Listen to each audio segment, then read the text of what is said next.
근데 이게 1호, 2호가 완판됐거든요. 주로 50대, 60대가 가입을 하셨대요. 저는 원금을 보장한다니까. 전 불안전 판매라고 봐요. 지금 나온 거 보면 구체적인 게 전혀 없고 이건 어떻게 저건 어떻게 라고 했을 때 답도 조금 애매하고 이제 보도자료들이 나오잖아요. 뭐 기자들도 궁금해가지고 정부에 추가적인 질문을 했을 때 이럴 바에 왜 해? 하는 것들이 많이 있어요. 지금으로 봤을 때 이게 방송에 나갈 때쯤에 어떤 내용의 발표가 있을지는 모르겠지만 지금 기준이라고 한다면 지금 뭐 1월 말 정도의 기준이라고 한다면 하지 마세요.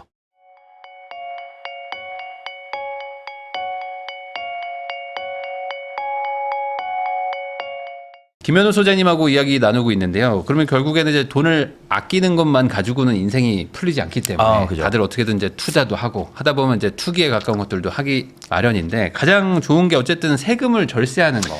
그러니까 낼 돈 안 내는 거야말로 확실한 재테크죠. 맞아요. 그게 진짜 말씀하신 진짜 확실한 재테크거든요. 네. 사실 꼭 나가야 되는 건데 예를 들어 우리가 출근을 해야 되는데 꼭 나가야 되는 돈이 대중교통비예요. 네. 근데 대중교통비를 안 낼 수 있다면 그거야말로 확실한 재테크잖아요. 네. 그러니까 그런 같은 이유가 금융상품이나 어딘가 투자를 하는데 내야 될 세금과 수수료를 아낄 수 있는 방법이 있다면 그러니까 그런 것들을 아끼는 게 그런 좋은 것 거죠. 중에 하나가 뭐 최근에 이제 뭐 정부에서 추진하고 있는 그러니까 해외 주식 리턴한 돈에 대한 그 양도세 면제, 리턴 계좌라고 하나요? 그런 것들을 이제 한다고 하는데 이거는 어떻게 봐야 됩니까? 지금으로 봤을 때 이게 방송에 나갈 때쯤에 어떤 내용의 발표가 있을지는 모르겠지만 지금 기준이라고 한다면 지금 뭐 1월 말 정도의 기준이라고 한다면 하지 마세요.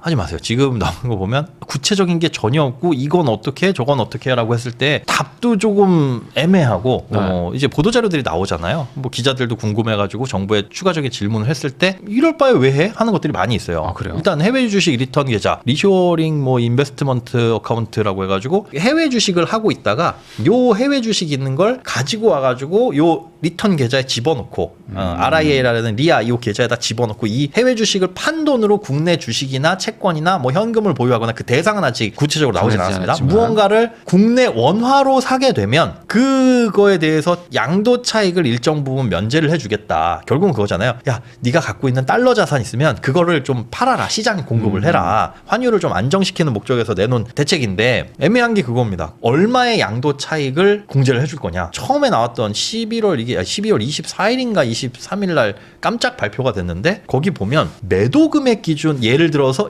매도 금액 기준 뭐 5천만 원 이렇게 했거든요. 근데 내가 미국 주식을 5천만 원 팔았을 때 여기서 발생하는 양도 차익이 얼마가 될지는 사람마다 다 다른 거잖아요. 그런데 그걸 매도 금액 기준으로 하게 되면 이 유불리를 따지기가 쉽지가 않아요. 이런 기준도 안 세워졌고 그럼 일단 판 돈으로 뭘 사야 되냐? 국내 주식을 1년 이상 보유 그것도 예였어요. 근데 우리가 투자라는 게 수익을 어느 정도 봤을 때도 손절 익절 해야 되는 그런 타이밍들을 다 잡아야 되는 게 투자인데 1년 동안 무조건 갖고 있어야 되는 족쇄는 사실 투자 시장에서는 굉장히 큰 제한 요소입니다. 근데 국내 주식을 1년 동안 갖고 있어? 그러면 여기서 세금 아낀 게 얼마가 될지도 일단 따져봐야 되고 해외 주식 팔아서 그 세금 아낀 부분하고 국내 주식을 1년 동안 보유하고 있었을 때의 리스크를 비교를 해봐야 되는데 그게 이 시점에서 비교가 안 되는 거죠. 그렇죠. 점점 지나가고 있다가 야 국내 주식 내가 갖고 있는 게 반토막 났어. 여기서 세금 아낀 것보다 여기 손해가 더 크네. 지금이라도 더 떨어질 것 같으니까 팔아야 되네. 그럼 팔면 이거 세금 혜택 받은 것도 토해내야 되거든요. 손해가 따블이 됩니다. 뭐 이런 상황에서 그러면 과연 국내 주식을 살 것이냐. 그렇더니 한 발 물러난 게 그러면 국내 채권이나 뭐 ETF나 현금도 검토를 하겠다. 그러니까 아직까지 명확하게 나온 게 없습니다. 나오고 나서 얼마나 우리가 제약이 걸리느냐. 그리고 어느 정도의 세금을 진짜 실제로 아낄 수 있느냐. 차라리 요만큼 세금 아낄 거면 그냥 안 하고 마는 게 더 좋은지 아닌지는 구체적으로 나왔을 때 판단을 해볼 텐데 지금 수준으로서는 그거 왜 갖고 있어라는 왜 해야 돼라는 느낌이 크다. 뭐 미국 양도세 뭐 한 20% 정도 되니까 뭐 예를 들어 뭐 양도세가 한 1,000만 원 나온다. 그러면 그거를 이제 여기 와서 1년을 운영을 하면은 그거를 이제 감면해 주겠다는 단순한 논리이긴 한데 세부 디테일이 없어요. 그리고 이거를 이제 의무 보유 기간이라는 개념.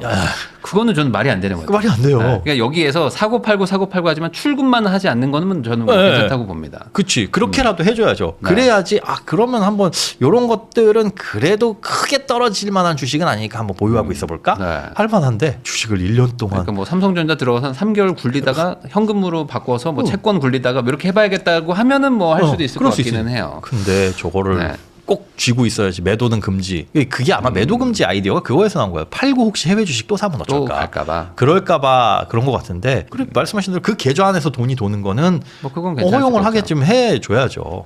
아마 이제 요거는 이제 선 발표 후 이제 디테일 네. 작업들 이런 지적이 나오면 때문에. 그러네? 야, 요거 좀 다듬어라. 이럴 수 있으니까. 요거 한번 발표할까요? 막 해가지고 우선 빵 터트린 것 같긴 네. 합니다. 근데 급하니까. 급해요. 어쨌든 그러면 아직 혜택이 만약에 안 나온다면 아직 뭐 얘기할 건 없지만 그 정확해졌다고 치고 그러면은 큰 틀에서는 해외 주식에서 양도세 나오는 것들을 좀 팔아가지고 어차피 세금 낼 거 네. 한국에 들어온다. 요게 작동은 할 거로 보세요? 어떻게 보세요? 저는 그것도 너무 낙관적으로 보는 것 같아요. 지금 뭐 이 아이디어를 내놓으면서 본 게 해외 주식 중에 10% 정도만 팔더라도 네. 이 외환 시장에 공급되는 달러의 규모가 어마어마하다. 뭐 이렇게 판단했거든요. 그 10%라는 근거는 그냥 요 정도만 팔아줬어도 참 좋겠다. 마치 그거요. 인도 사람들한테 물건을 파는데 100원씩만 사줬어도 나는 떼부자가 될 텐데 참 좋겠다. 네. 절반만 팔아도 얼마나 부자가 될까라는 희망이 섞인 거고 주식을 팔아야 되는 거는 1번 세금도 걱정이긴 하지만 팔아야 되는 이유는 세금 때문에 파는 경우는 거의 없잖아요. 딱 그거죠. 연말에 250만 원 공제받기 위해서 그 기본 공제 내에서 파는 경우 아니면 난 반드시 지금 팔아야 돼라는 결정을 할 이유는 이 주가의 부분, 그러니까 많이 올랐냐 더 떨어지느냐 이 부분이 근본적인 문제고 이 돈이 필요하냐 안 하냐의 문제지 세금을 아껴준다고 해가지고 갖고 있는 주식을 무조건 팔아야 되는 그런 상황들은 거의 없을 거라는 거죠. 그러니까 저게 나 마침 팔려고 그랬어 하는 사람들이라고 하면 그들에게는 도움이 될 거고 그만큼의 유입은 있을 겁니다. 어차피 팔 거면 세금도 아끼자. 그리고 그 돈을 바로 쓸 게 아니라 무언가 어디에 묻어놔도 돼 하시는 분들한테는 저게 적용이 될 텐데 그렇다면 그게 딱딱딱 이게 아구가 맞아야 된다는 거죠. 네. 마침 주식을 해외 주식을 팔려고 했어. 그리고 그 판 돈을 당장 쓰진 않아도 돼. 묻어놔도 돼 하시는 분들. 그리고 그만큼의 여유가 일단 있어야 되고요. 해외 주식을 12월 23일까지 보유하고 있는 주식만 팔아야 돼요. 그러니까 네. 그 이후에 사신 분들이라고 한다면 또 이것도 의미가 없어요. 그리고 1분기에 팔면 양도세를 뭐 100% 감면, 2분기에 팔면 80%, 60% 이런 식으로 차등 적용한다는데 그것까지 아구가 맞으려면 과연 희망하는 대로 그만큼 주식을 팔아서 외환시장에 달러 공급을 할 수 있을 것이냐. 저는 좀 부정적으로 봅니다. 그러니까 이게 제도라는 게 결국에 그 제도의 대상이 되는 사람들의 마음을 읽어서 거기에서 이제 네. 꺼집어내야 되는데 반대로 그냥 이렇게 내가 해줄 테니까 따라와라고 하면은 이게 상품이 안 될 확률이 높죠. 그죠. 그냥 뭐 제도만 생기고 진행이 안 되는 네. 그런 케이스일 수도 있다. 저러면 이제 증권사들이나 저런 거 만드는 서비스 구축 비용이 더 들어갑니다. 네. 그런 것도 이제 사실은 되게 낭비고요. 그러면은 지금 그 리턴 계좌 말고도 네. IMA라는 게 또 있어요. 네. 이게 뭔지 한번 설명 좀 해주시죠. IMA 계좌는 쉽게 얘기해서 증권사가 원금을 보장해주고 고수익을 이제 고수익이라고 하면 예금보다 높은 수익을 추구하는 계좌입니다.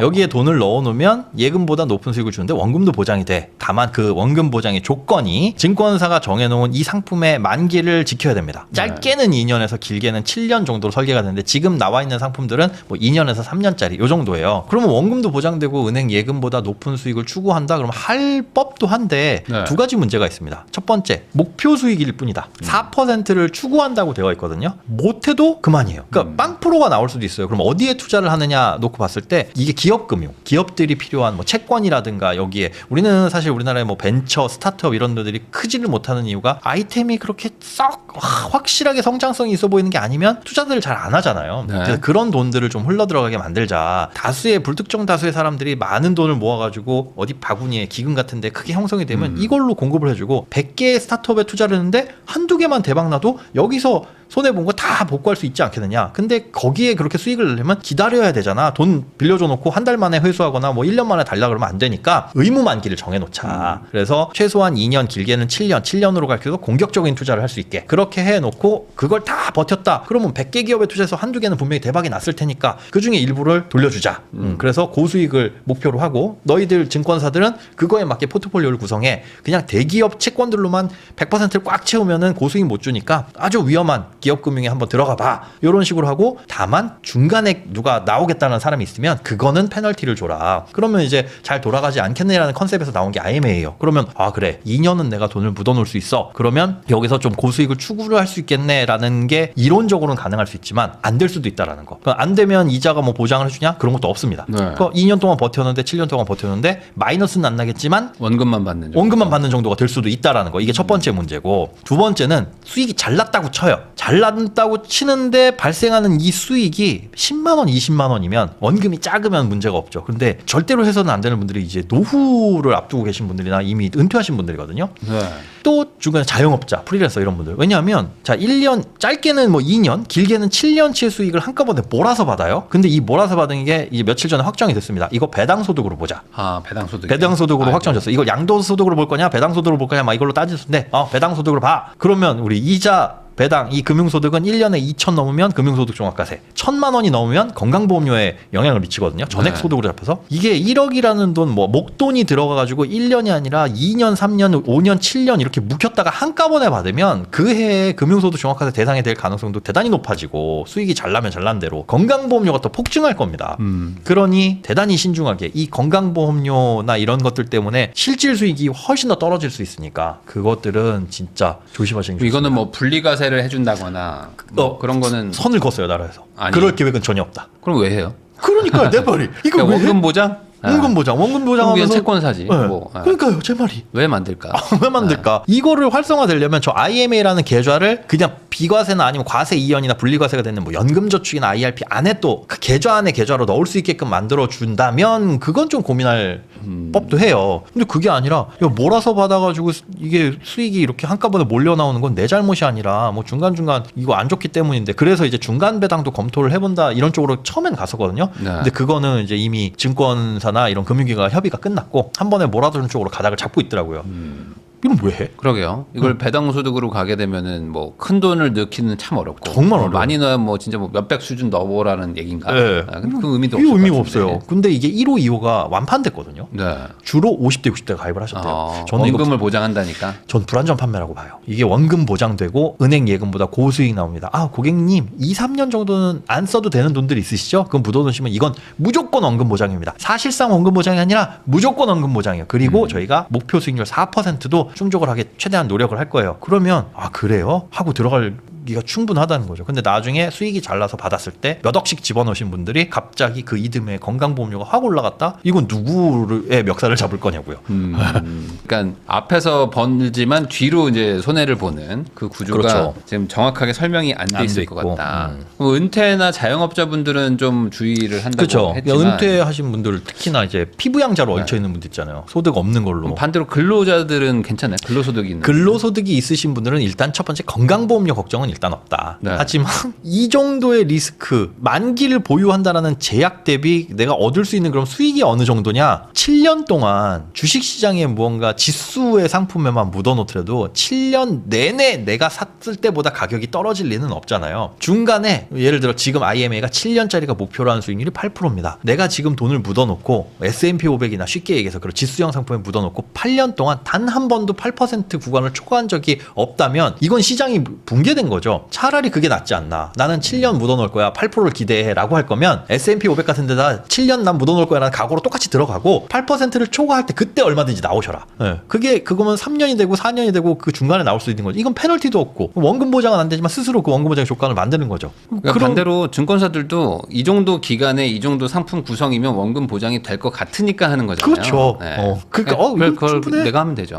그러니까요. 근데 저거 있나요? 뭐 의무 그러니까 깨지를 못하는 거죠. 중간에 깨지를 못합니다. 깨면은 이제 페널티를 먹어요. 그러니까 페널티가 어느 정도? 그때 당시에 보유하고 있는 IMA도 이게 수시로 들어갈 수 있는 게 아니라 청약을 받거든요.